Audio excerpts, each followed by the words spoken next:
Anda matubang ng Lapu-Lapu City Police Office sa investigasyon na ipahigan sa Commission on Human Rights. Gibarugan sa kapulisan nga lehitimo ang ilang operasyon sa barangay Pajac diin pito ka mga sospek ang ilang napatay. Ano ang report?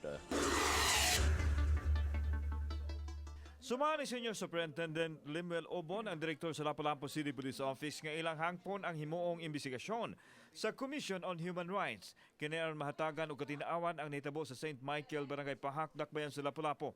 Lehitimo ang naasong operasyon og mahulog kadto nga hot pursuit diin ang masuspek magitumbok nga mipatay sa usa ka gwardya nga gidudahan lang police asset base usab sa pagtudlo sa kauban sa grupo nga naa gikustudiya sa kapulisan. Positibo usab sila nga gitumbok nga mao'y mipatay sa usa ka tinun-an. Dakpon lang kuno unta sila apan miuna sa pagpusil sa mga pulis hinungdan nga gibaslan sila nga misangpot silang kamatayon. We are open for investigation. We did the job according sa ating procedures. It is their it is the mandate of their office to conduct investigation. Even our RIAs will conduct investigation against us. We welcome that because to ferry out the truth, maayon na it will clear us. Sumani Obon nga aduna pay laing na po kamasakop sa grupo nga nakasibat na. Apan dili sila lungan sa kapulisan hangtod mahulog sa kamot sa balaod ang mga suspect. We know them already. We know their faces.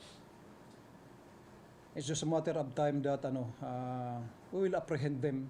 Gisusi usab sa LLCPO ang posibleng kalamigitan sa grupo sa mga criminal group sa Mindanao. Sumapa nga notorious ang mga suspect. Gani, sa wa pa Engkwentro, giingong adunay kaugalingong patakaran ang grupo sa ilang dapit. Lakip nini ang paghimog checkpoint sa mga tao nga mosulod aron masiguro nga dili asset sa kapulisan.